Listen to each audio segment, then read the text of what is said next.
السلام علیکم ورحمۃ اللہ وبرکاتہ۔ میں ہوں آپ کا ٹیچر زبیر وہاب اور آپ دیکھ رہے ہیں mentoring on screen YouTube channel. آج ہم قرآن کریم کے تعارف کی دوسرے حصے میں دیکھتے ہیں کہ آگے اللہ تعالیٰ نے کیا ارشاد فرمایا۔ اس حصے میں قرآن کریم کی عظمت و فضیلت۔ قرآن مجید اللہ تعالیٰ کی طرف سے نازل کردہ آخری الہامی کتاب ہے۔ جس طرح اللہ تعالیٰ کی ذات عظمت و بزرگی والی ہے، ہر نقص اور عیب سے پاک ہے، اسی طرح اس کی کتاب بھی عظمت اور بلند شان والی ہے۔ ارشاد باری تعالیٰ ہے، اس میں فرمایا اللہ تعالیٰ نے کہ بے شک یہ کتاب نصیحت ہم نے ہی اتاری ہے اور یقیناً ہم اس کے نگہبان ہیں۔ اس کتاب میں بے پناہ جو ہے وہ تاثیر ہے، جیسا کہ اللہ تعالیٰ نے فرمایا اگر ہم یہ قرآن کسی پہاڑ پر نازل کرتے تو تم اس کو دیکھتے کہ اللہ کے خوف سے دبا اور پھٹا جاتا ہے۔ اور یہ مثالیں ہم لوگوں کے لیے بیان کرتے ہیں تاکہ وہ غور کریں، یعنی اللہ تعالیٰ نے اس میں کہا کہ تاکہ لوگ غور کریں۔ ہمیں کیا کرنا چاہیے کہ قرآن کریم کو صرف پڑھیں ضرور، لیکن اس کو ترجمے کے ساتھ میں پڑھیں اور سمجھیں کہ اس میں کیا فضیلت ہے، اس کی کیا عظمت ہے، کیا فضیلت بیان کی ہے، اور اللہ تعالیٰ ہم سے کیا چاہتے ہیں اور ہمیں کیا ہدایت دی گئی ہے، معاشرتی طور پر بھی، سماجی طور پر بھی ہماری ذمہ داریاں کیا، ہمارے فرائض کیا، ہم نے کیا کرنا ہے، کس طریقے سے ہم نے اپنی زندگی کو گزارنا ہے۔ یہ تعلیم قرآن کریم میں دی گئی ہے۔ یہاں تک کہا گیا ہے کہ اگر کوئی ہر مسئلے کا حل قرآن کریم میں موجود ہے۔ اگر ہم کسی مسئلے میں الجھ جاتے ہیں تو ہمیں کسی سے رجوع کرنے کی ضرورت نہیں ہے، قرآن کریم ہمارے پاس موجود ہے، ہم اس سے رجوع کریں گے تو ہمارے مسئلے کا حل قرآن کریم میں بالکل واضح طور پر نکل آئے گا اور ہم اس سے استفادہ حاصل کر سکتے ہیں۔ حضور اکرم صلی اللہ علیہ وسلم نے قرآن مجید کی تعلیم حاصل کرنے والے کے لیے فرمایا ہے کہ تم میں سے بہتر وہ شخص ہے جو قرآن سیکھے اور سکھائے۔ اب دیکھیں دو لفظ ہے، سیکھے اور سکھائے۔ جیسے میں نے پہلے عرض کیا کہ تمام مسئلے کا حل ہے، مطلب سیکھیں گے، جب آپ سیکھیں گے تو سمجھ جائیں گے کہ اس مسئلے کا حل قرآن میں موجود ہے۔ کوئی بھی مسئلے مسائل آپ کے ساتھ میں ہوں گے وہ موجود اس قرآن میں موجود ہوں گے۔ جب آپ خود اس مسئلے کو سمجھ جائیں گے، سیکھ لیں گے، اس کا مطلب یہ ہوا کہ پھر وہ مسئلہ کسی اور کے ساتھ میں درپیش ہے تو وہ اس کو بھی آپ سکھا سکتے ہیں، سمجھا بھی سکتے ہیں۔ اسی لیے کہا گیا کہ تم میں سے بہتر وہ جو قرآن کو سیکھے اور سکھائے۔ حضور اکرم صلی اللہ علیہ وسلم نے مزید ارشاد فرمایا کہ میں تمہارے درمیان دو ایسی چیزیں چھوڑے جا رہا ہوں جن پر عمل کرنے کے بعد تم کبھی گمراہ نہیں ہو سکتے، یعنی بھٹک نہیں سکتے، گمراہ نہیں ہو سکتے۔ ایک قرآن، دوسری میری سنت، یعنی ایک تو قرآن کریم اور دوسری میری سنت ہے، تو دونوں ہرگز جدا نہیں ہوں گے یہاں تک کہ یہ دونوں میرے پاس حوض کوثر پر حاضر ہوں۔ ٹھیک، یعنی جو بھی اس پر عمل کرے گا قرآن کریم پر اور سنت پر، وہ نبی اکرم صلی اللہ علیہ وسلم کے پاس حوض کوثر پر حاضر ہوں گے۔ یقیناً یہ ہمارا ایمان ہے۔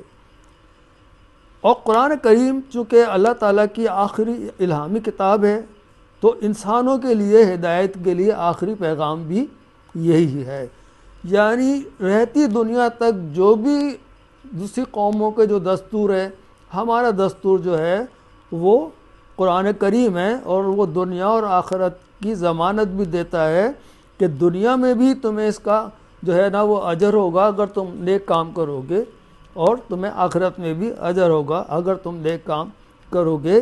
تو اس نعمت عظمیٰ کا تو کوئی بدل ہی نہیں کہ اگر ہم قرآن کریم کو پڑھیں، اور باعث ثواب بھی ہے، اور اس کو سمجھیں، اس پر غور و فکر کریں تو وہ تو بہت ہی اچھی بات ہوگی کہ اس کی تعلیمات پر عمل کرنا ہمیں اور آسان ہو جائے گا کہ اگر ہم اس کو سمجھ کر پڑھیں گے کہ اللہ تعالیٰ اس آیت میں کیا کہہ رہے ہیں۔ دیکھیں اللہ تعالیٰ نے پچھلی جیسے مکی صورتوں میں ہم نے کہا کہ پچھلی اقوام کا ذکر ہے، کہ ہم نے پہلے سبق میں پڑھا کہ پچھلی اقوام کا ذکر ہے کہ انہوں نے یہ بدعمالیاں کی تو ان کو یہ سزا ہوئی۔ تو ہمیں ان سے کیا سبق ملتا ہے؟ اگر ہم بھی یہی کریں گے تو ہمارے ساتھ بھی یہی ہوگا، یعنی اگر ہم اچھے اعمال کریں گے تو ہمیں اس کا بدلہ ضرور اللہ تعالیٰ دیں گے، اور برے اعمال کریں گے تو بھی اس کا بدلہ اللہ تعالیٰ ہی دیں گے۔ تو قرآن مجید کی یہ ہے کہ آپ سمجھیں، دوسروں کو بھی سمجھائیں، خود بھی عمل کریں گے تو لازمی ہے دوسرے بھی اس کے اوپر عمل کریں گے۔ جسے قرآن مجید کا عربی زبان میں نازل ہونا کیوں ہے کہ دیکھیں کہ اس میں اللہ تعالیٰ نے کہا ہے کہ ہم نے اس قرآن کو عربی میں نازل کیا تاکہ تم لوگ سمجھ سکو۔ قرآن کریم اللہ تعالیٰ کا وہ کلام جو صدیوں سے اسی طرح پڑھا جا رہا ہے، جس طرح اپنے نزول کے وقت پڑھا جاتا تھا، اور آئندہ بھی اسی طرح پڑھا جاتا رہے گا۔ دل میں اتر جانے والی اور اس طرح روح کی گہرائیوں میں بس جانے والی کتاب ہے کہ جس کتاب پر آپ کہیں گے کہ یہاں یہ تو میرے دل کی آواز ہے۔ کوئی بھی مسئلہ ہو، کوئی مسائل ہوں، کسی مشکل میں آپ آ جاتے ہیں تو بھی کہتے ہیں ہاں یہ اللہ تعالیٰ کہتا ہے گناہ ہو گیا ہے، معافی مانگ لو، استغفار پڑھ لو، تمہیں بخش دیا جائے گا۔ استغفار پڑھنے پر تو پہلے ہم نے سورہ انفال میں ذکر ہے کہ استغفار پڑھنے کو تو مشرکوں کو بھی اللہ تعالیٰ نے سزا نہیں دی کہ وہ غفرانہ کا پڑھتے تھے طواف کرتے ہوئے، تو اللہ تعالیٰ نے تو ان کو بھی نہیں۔ تو ہم تو مسلمان ہیں الحمدللہ، ہم تو نبی اکرم صلی اللہ علیہ وآلہ وسلم خاتم النبیین کے پیروکار ہیں، تو پھر ہم استغفار پڑھیں تو ہمیں اس کا بدل کتنا ہے۔ پوری زندگی کا مقصد ہے قرآن، پوری زندگی آپ قرآن کے حساب سے گزار سکتے ہیں، اپنی پوری زندگی، اپنی پوری لائف سٹائل قرآن کریم کے مطلب اس کی مدد سے آپ اپنے لائف سٹائل کو گزار سکتے ہیں، اور اس میں کہیں بھی کوئی جھول نہیں پائیں گے۔ جیسا کہ حدیث شریف میں کہا گیا، صلی اللہ علیہ وسلم نے فرمایا قرآن کی فضیلت دیگر کلام پر اس طرح ہے کہ جس طرح اللہ تعالیٰ کو تمام مخلوق پر فضیلت حاصل ہے۔ جس طرح پوری کائنات میں اللہ تعالیٰ کو برتری ہے، اسی طرح اس کے کلام کو بھی عظمت و فضیلت حاصل ہے، اور بلا شبہ یہ ہر شک و شبہ سے بالاتر کتاب ہے۔ اس میں کوئی شک نہیں کہ یہ اللہ تعالیٰ کا کلام ہے اور پرہیزگاروں کے لیے رہنما ہے۔ یہ ہے کہ یہ پرہیزگار اگر ہوگا کوئی شخص تو وہ اس کو سمجھے گا اور اس پر عمل بھی کرے گا۔ جیسا کہ ہم نے یہ کہا کہ اگر کوئی مشکل ہو جاتی ہے تو ہم کیا کرتے ہیں؟ اللہ کی طرف رجوع کرتے ہیں، اللہ سے دعا مانگتے ہیں، اللہ اس کا اسباب پیدا فرما دیتے ہیں، وہ ہماری مشکل ٹل جاتی ہے۔ ٹھیک، اگر کوئی غلطی ہو جاتی ہے تو ابھی اللہ تعالیٰ نے کہا کہ بھئی معافی مانگ لو، میں بخشنے والا مہربان ہوں۔ ٹھیک، اور جو دوسری باتیں جو ہوتے ہیں اگر ہم اس کے حساب سے اپنی زندگی کو گزاریں گے تو انشاءاللہ العزیز جو ہے وہ ہم کامیاب اور کامران ہوں گے۔ اس کی وجہ کیا ہے؟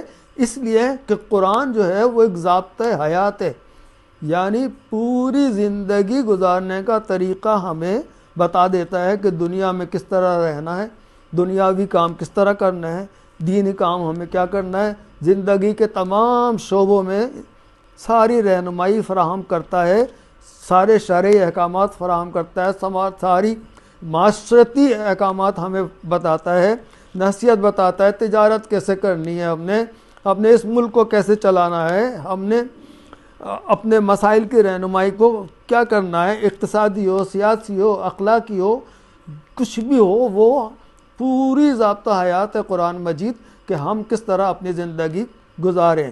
اور چونکہ ایک بابرکت کتاب ہے، اس کی شان عام کتابوں سے زیادہ ہے، تو اس کے اس لحاظ سے ہمیں اس کا ادب اور احترام بھی اسی حساب سے کرنا ہے کہ اس کو بلا وجہ مطلب بلا وضو نہ پڑھیں، غور سے سنیں، قرآن مجید کو سمجھیں اس کو غور و فکر کریں، تدبر کریں اور اس کو اجتماعی سطح پر نافذ کریں، انفرادی سطح پر نافذ کریں اور پھر اجتماعی سطح پر بھی نافذ کریں، تاکہ ہم تو اپنی زندگی گزار رہے ہیں، ہمیں دیکھ کر دوسرے لوگ بھی اسی طرح کی زندگی گزارنے کی خواہش کا اظہار کریں۔